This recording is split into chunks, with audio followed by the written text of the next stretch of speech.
Which way, everyone? My name's Shen'e Clemments and I'm hosting our Mother's Day special today. And I've got some deadly women here with me from the Birthing in Our Community team. So we've got Susan Gobart, we've got Aileen Sampson and Helena Williams, better known as Annie Ellie. And I'll go around and I'll get them to introduce themselves and what they're doing. But before I go ahead, I'd like to acknowledge the traditional owners of the land which we're filming today and acknowledge elders both past, present and emerging.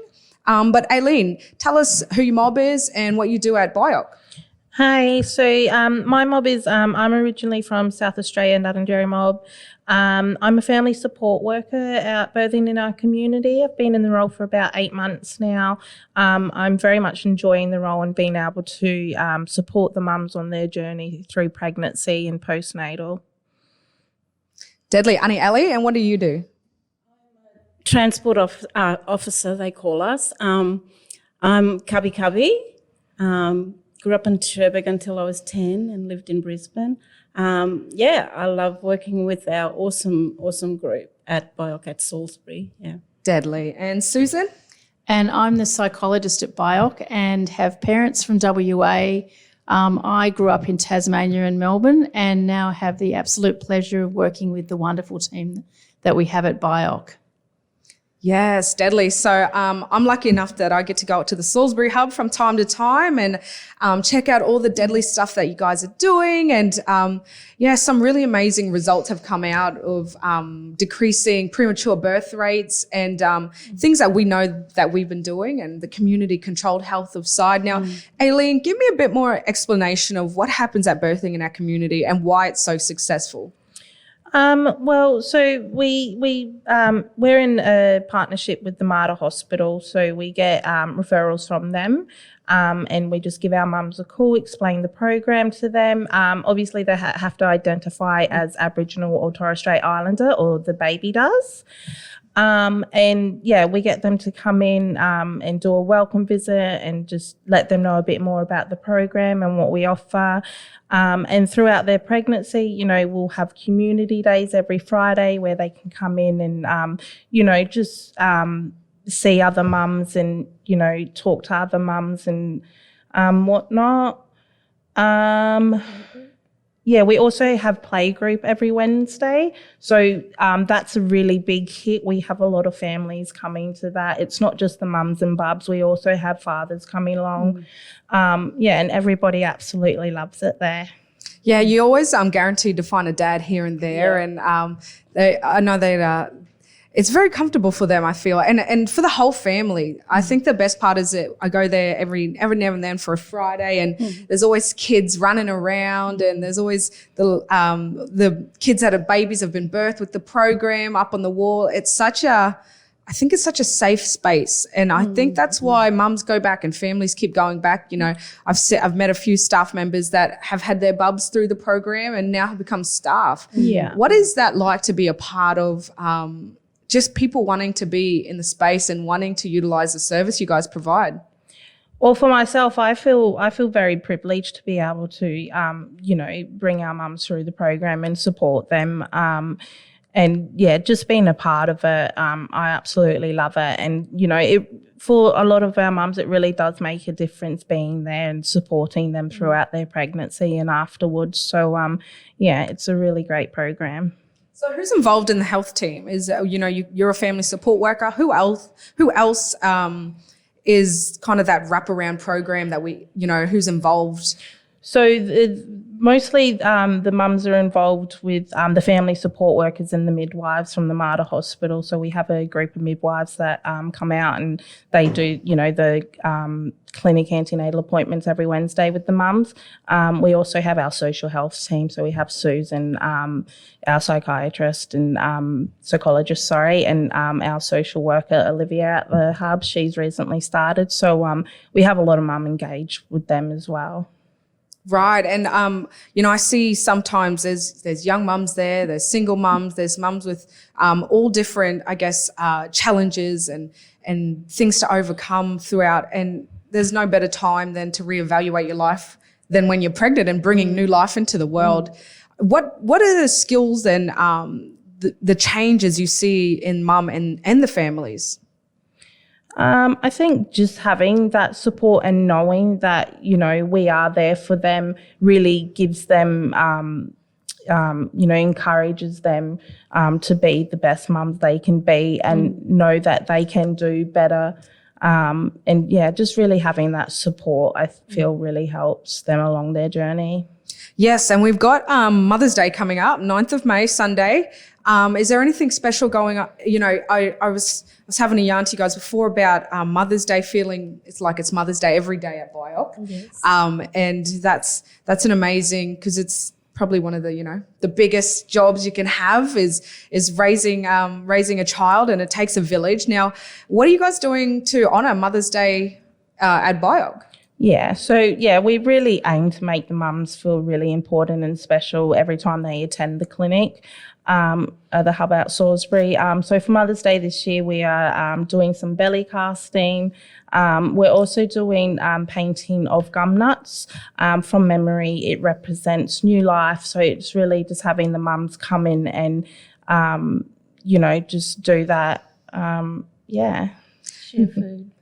Yeah, we're also having a feed. We always have feeds at our community day. Oh, that's one of the reasons why I like the community day so much. And I'll come out I'll just take one photo, but any excuse to come out because there's always a mad feed. But yeah, shout out to our mums. It's Mother's Day. Shout out to my mum, Kimmy Koo. So, you know, we always got to pay homage to our mothers that give us life, and it's such an important day, but, you know, it's every day. Now, Auntie Ali, you're our first point of contact with transport. And I think that's the beauty of the birthing in our community is that it's not just about mum and bub. It's about everything, you know, whether mum may need help getting a license or mum may need help getting a new place to set some ground roots and that sort of stuff. But tell me a little about what you do and what you see on your day-to-day job as a transport officer. Okay, well, it's coming up to 4 years I've been doing this job. I totally love it. I can never get tired of it. I love meeting our mums. I love asking them like what we always ask, you know, where are you from, who's your mom? And to make them feel comfortable. You know, we get some that are quiet, but I eventually get around them. You just got to see what their personality and everything is before they get comfortable with you. But being an older person who's been in the community forever, like now I'm meeting my friends' grandchildren or great-grandchildren, you know, being born. And I think it's the most beautiful, beautiful job that I've ever had. It's so rewarding in many, many ways. And even I like helping with other things like community day or, you know, if the support workers need help, take food to our mums who need it, anything like that, I'm there to do it, you know. But we have been busy. We're having a baby boom at the moment this year after 2020, you know. So everyone locked in at home. So we're it's just an awesome job that it makes my eyes feel like it's in love. No. You know, every day. Honestly, it's just a beautiful job. It's more than a job, and working with a beautiful, team. That makes a difference. And, you know, we all support each other in every which way. We just support each other and, I think, you know, as a community member, what you offer to other women is, you know, it's second to none. It's priceless. And as First Nations women helping each other and embracing each other, what is, like, you know, you talk about that feeling, but, like, what is it like to be a part of a team where there's so many First Nations women from all over, and that you're essentially, you know, breaking old cycles and helping women just, and you know, from talking to the deadly Christy Wattigo, who's one of the program managers, we all love her. It's that same theme of the women have what it takes to be amazing mothers. They've just got to realize that. And you guys are helping them realize that and empowering them to take the next steps and to taking ownership. Yeah. So from the first point of contact and you know, you're the linkage to a lot of things of the services, you know, sending them to the next health team member. What is that like to have First Nations women just being surrounded by them? Well, I remind them about how important it is to come to your appointments. You know, I tell them how lucky they have to have this program. I always say, when I had to make my own way to the hospital, you know, and sit there for hours just to get a little checkup, you know, and I tell them, and we didn't, you know, they say, oh, we're there, it's boring, you know. I said, we didn't have mobile phones to sit down there and keep us company, you know. So, I tell them they are so privileged to have this, you know. And as you said, we help in every which way we can, you know, and I just love it. It's just...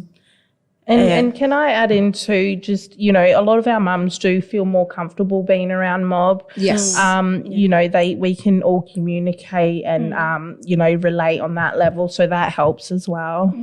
And I think it's part of what makes the hub, the BiOC hub, feel like it's Mother's Day every day, that we've got from the first point of call someone who their transport drivers are making them feel incredibly valued and, you know, that they really have worth in the world and that their job as a mother is so important and them as a woman is really, really valued. So, and then they come into the reception, same thing again. It's very welcoming. They're offered all sorts of, you know, they're always offered, you know, a drink and there's often food there. There's lots of loving arms to welcome their kids in and lots of play spaces for the kids. And I guess as a non-Indigenous woman, I just feel incredibly privileged to have that, I guess, see that gap closing in terms of working together to offer the mums that we have through the program the best possible service that we can offer to sort of see that gap closing, not just in terms of preterm birth, but to see women being empowered and to see them rising up and knowing that they can make a difference for their future generations. Yeah, and I think, you know, sometimes they've already got a couple of kids. So I know, you know, little Bub, and you offer things as just holding Bub while they can feed the other kids, right? It's something as simple as that extra pair of hands is just so there's so much gratitude for that the women have for those extra pair of hands. Yes. Yeah, definitely. You know, and when we have mums come in for contraception or whatever it may be, if they don't have a support person, you know, anybody in the hub is more than happy to, you know, help support and watch baby or even the little ones while, you know, mum is doing what she needs to do and getting checked. Yeah. And I think there've been so much talk and there can be so much fear and shame around certain circumstances and, you know, fear of bringing new life into the world. Auntie Ali, what do you see when the women kind of open up to you and they put away that shame for a few seconds and they have that friendly face that's rocking up at their doorstep ready to pick them up? How do I feel that, you know, we are doing a good job, you know. You know, they always say to me, oh, it feels so nice there, you know, feels so nice. I said, well, just keep up your appointments and you'll get loved every time you come in. You know, to us, it's not a job really. It's something that we have in our heart to help our people, you know, and I nearly cry all the time when I talk about it, but, you know, to see where we've come as a people as well, you know, it just touches my heart, Yeah, I think that's what, you know, I kind of describe as back in the day, Nan would say, you know, our grandmothers were our doctors, you know, our mothers were the nurses that, you know, helped us through. And that's where we learnt and that's where we got all of our knowledge from was the women who come before us. And to see, you know, the women who have been through the program, had their bubs, stayed on board and continue to help and guide our other mothers through this beautiful journey, that is in itself is, I guess, the reason why community controlled works so well. And Aileen, in the what is always the chat with the other workers, with the teams around, mums just seeing the potential in them and to bring them on board and to as a staff member as well. Like, what is that? How does that work? I guess, amongst the team as well, we, discuss mums and, just really build them up on the inside, not just to the mums themselves. We really build them up within the team, to let them know that we are here for them, that they can do, they can do anything they want to do, and they will always have that support of us. We do have a lot of mums that they dread when they, have to leave the program. And I've even had on occasion a mum be like, I'm going to have another baby just so I can, come back to BiOC. So, yeah, it's a really lovely thing to be a part of. Yeah, deadly. Yeah. And, Susan, there's things like Circle of Security that you run that workshop now. Tell me a little bit about that and what that does for the mothers. So it's an attachment-based program. So a lot of the mums that we get in have had a bit of a rough journey, whether it's them themselves or their parents have had a rough journey. It's not been smooth. We all know what the past is. So attachment is not always that easy for people. They have a number of, stumbling blocks that can make attaching to their bub difficult. There can be a lot of fear, a lot of trauma that they've gone through. So the Circle of Security program, I do a lot of it one-on-one. So it works with the mum to sort of understand how to create secure attachment. And it's very much strength-based. It's very sort of, there's little bits of video they watch, but a lot of the work I do will be getting them to see what strengths they already have and to get them to see where they already have some of these skills. So just highlighting what they're doing well and getting them to sort of reflect, and it really builds up the mum's confidence that they can do this, and I guess it also helps them see with support where some of the places are that they haven't been maybe, that have been difficult, and giving them the skills to actually bridge that gap. So it's very strength-based, very much trying to get them to see the strengths they have and use those to step over the places that have been difficult in the past. Yeah. And the sense of building relationships, we don't want to just help mum, we want to help their environment that they're actually in, so that when they bring bub into this world and into a new environment, the relationship they have with their families and their communities is so important. What does that look like in, I always think that it's so just mob trying to express the way they feel. It's hard and it's difficult, and that pregnancy journey is an emotional roller coaster. So what work is put into to mums to just help them understand what they're going through and express how they feel and their emotions? That's a great question, and I think it sort of starts from the teamwork in BiOC. From the time Ellie picks them up, she's making them feel comfortable, that trust is being built. The family support workers, a core of what they do is building relationship. It's all, we're a team of women, it's women's work, the whole birthing thing. So, the family support workers develop that trust and that relationship. So often a lot of that work is already done before they are referred to me, because there's already this really beautiful relationship where mums have felt so supported and so valued that they will open up and they feel that trust. So that's where that sort of bridge, again, it's almost like working within this amazing program with these incredibly skilled Indigenous women, that it's sort of almost like them referring to me, it's like they're vouching for me that, she's all right.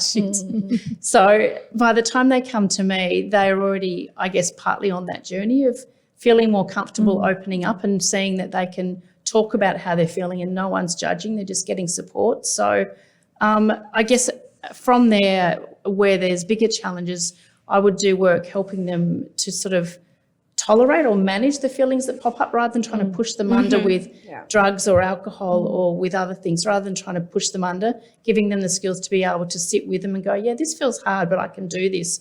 And then being able to do that means that they can pass that ability on to their kids. So everyone's more able to sit with those difficult feelings, which are never nice, but it's part of life. There's difficult feelings as well. So giving them those skills to be able to sit with those harder feelings and know that they can ride through them almost like a wave. It might be hard, but it will subside, and that at the end of that, there's a massive success where they've been able to ride through that and know that there was light at the end of the tunnel and they didn't have to do something dysfunctional to get through it. Yeah. Absolutely. Now, as a non-Indigenous person, what do you notice about the mothers and their interactions with the other Indigenous staffs? And I guess what can the non-Indigenous mainstream hospitals learn from BiOC and what we do here? I think for me, connection, and often I feel quite jealous. Like people come in and they've, the links that they've got and that shared history that's thousands and thousands of years old that I don't have. And it feels quite, that you're missing out in some way. So it's such a privilege to work in that environment and learn more. So the connection is palpable. When mums walk in with their bubs, you can feel it. So and I guess in understanding the power of relationship, which I think a lot of mainstream clinics don't have. People become a number or a patient, and it's definitely not. Mums come in and they're part of a family, not a patient, if that makes sense. So, I've never seen another clinic where they walk in and people are almost fighting for holding the bubs. So, right? And you can see the mums swell with pride. It's like people are, this is her creation, and people are giving her so much positive feedback around her bub and how gorgeous the bub is and what a great job she's doing. So you can sort of see mum really get that self-esteem and that, I'm valued. This is such a lovely place to be. So I think that's a massive learning that the mainstream services could really learn from that.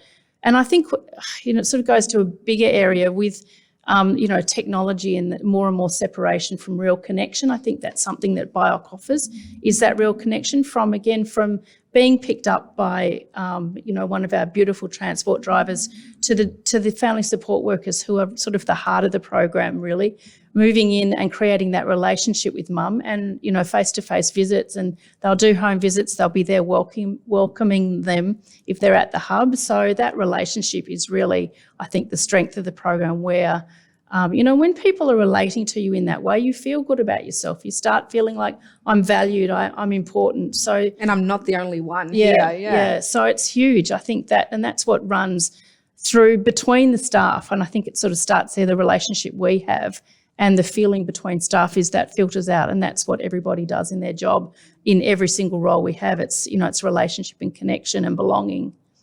Yeah. Absolutely. Now, Aileen and Auntie Ali, for me, when I meet someone new, where are you from, sis? Where's your mob from? How easy or like how does that connection work? And Auntie Ali, you can probably speak to this in that sense of, just connection. For non-Indigenous people, it can be a bit daunting, I guess, sometimes to what questions to ask and when to ask. And I know the non-Indigenous and Indigenous staff within Birthing in Our Community, there's a lot of learning there. And there's, you as a psychologist, sometimes you got to put that to the back and just realize that this person and every person and mob from all around the country have different stories. So you can't paint that can't paint them all with the one brush. But how, Auntie Ali, do you connect? What's that conversation look like? Okay, so I welcome them into my van. And, because we have people of different shades these days, it's hard to tell.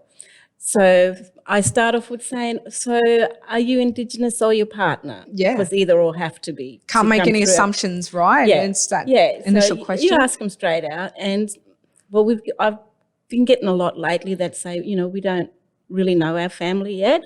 And I'll just say, yes, I understand that because of the stolen generation and all that. And, people, don't know their mob.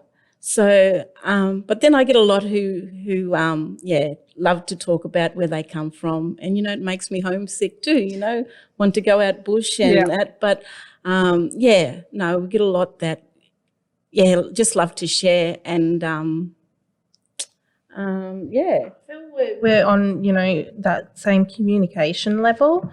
And, I feel in some way or another we are all linked and have shared a lot of same experiences. So that really helps building a relationship as well, I feel. Yeah. Deadly. Now, is there, I guess as is there any things that you come up where you're just like, oh, I need to talk to, some of the Indigenous women about this, and how do I navigate the situation, and if there's kind of bigger family issues that, mum is having, what does that process look like for you?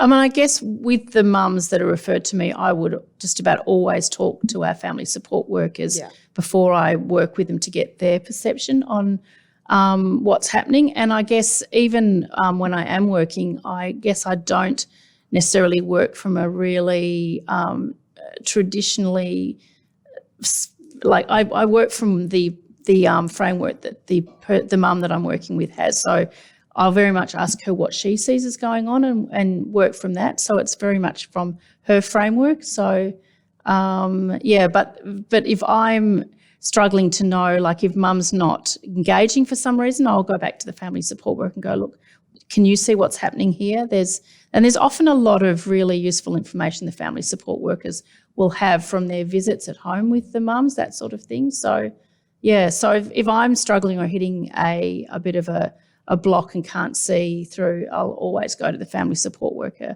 and ask about what are they seeing, how's mum doing, I'm having trouble getting her in, can you see what's going on, are there ways that we can bridge that gap and get mum back in? So and I know our social worker will often go out with the family support workers to do that initial visit if we want that sort of social work engagement happening.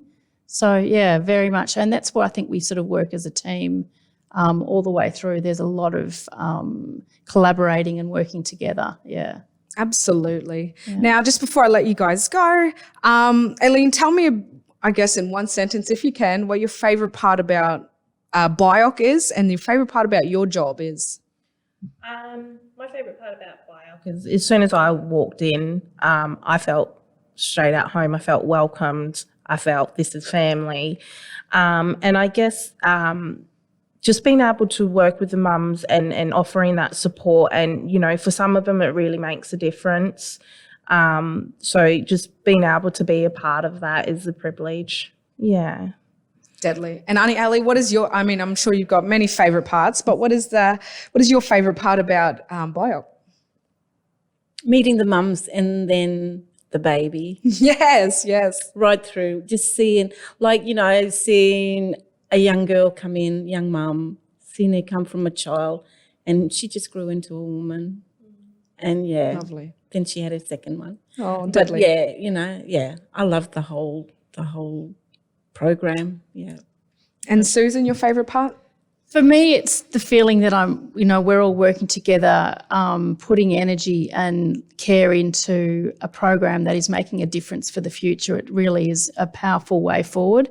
And I guess even in a bigger sense for me as a non-Indigenous woman, feeling like as a program it's reconciliation at its best. We're working together for the better outcomes for the mums and the future of our Aboriginal Torres Strait Islander people in their country. Yeah, so just before we go, Susan, what does the wraparound services look like? Auntie Ali's mentioned the transport part of it, but what other services can we link mothers into? There's actually a huge range. We have the people that attend the hub. We have a physio, we have a dietitian, we have legal that attend, we have someone from Centrelink, we have mums can come back in to get their babies' immunisations done, and they're usually given notifications around that.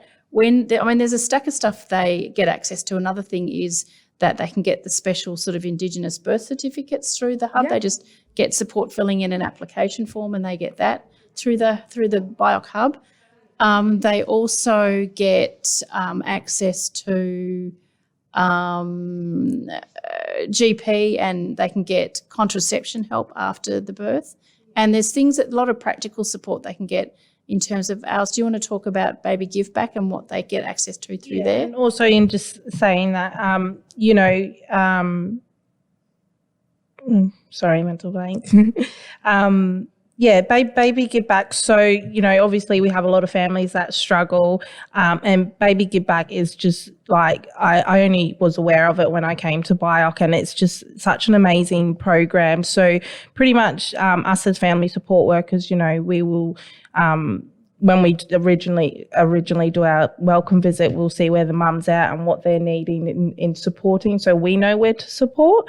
And, you know, if they're struggling and not working or anything like that, we'll offer the Baby Give Back program. So we would just send a referral off to the Baby Give Back program and just stating what the mum needs.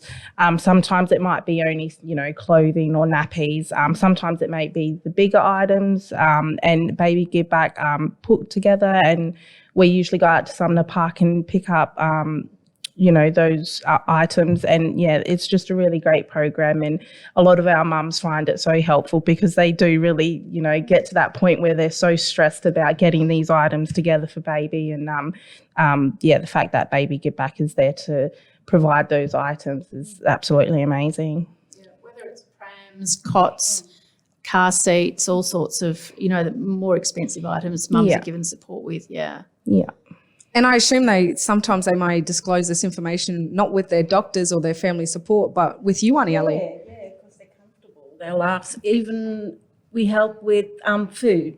Yeah. You know, a lot of them are ashamed to ask for food. So a part of our transport driver's job is to go to food bank. So yeah, Deadly. we help them every way we can. So yeah, it's a blessing. This job, yeah. And I guess if there's a need that they have that we don't provide directly, there's a lot of very warm support that's given to refer out to other services. So it might be a service they go to that one of our staff will attend with them for the first time, so that makes it easier. So, yeah, there's a lot of really good wraparound support. If they're not linked in with any Aboriginal medical services, we really try to link them in, you know, for when after they have baby. I mean, obviously they're always welcome to come into the hub and, you know, get baby Zims and contraception or whatnot. But, yeah, we really like to, you know, aim for them to be a part of any Aboriginal medical services. Yeah, because it's never one thing. It's always, you know, a couple of things at a time. And that's why it feels so overwhelming. It's because it's never one thing. So the fact that we have our family support workers and, you know, our transport officer, our psychologists just wrapping their arms right around mum and bub and their family is it's such a blessing to see. And I'm sure both sides of the coin feel just as lucky to be a part of the whole journey. Yes, absolutely. But ladies, just before I let you go, thank you guys for coming on. I appreciate it. I love the program and I love what you guys do. And it's a blessing to see. And you're all wonderful, amazing humans for helping each other out. But I know that it feels just as good as I'm sure the mums feel to be a part of the program. But if you had any questions about the program or think you may benefit from it, you can give our Salisbury Hub a call on 073274 5700. But yeah, thanks for tuning in today. Thanks for listening. And remember that, you know, Mother's Day is every day, and then we've got to always celebrate our mums because they do such an amazing job.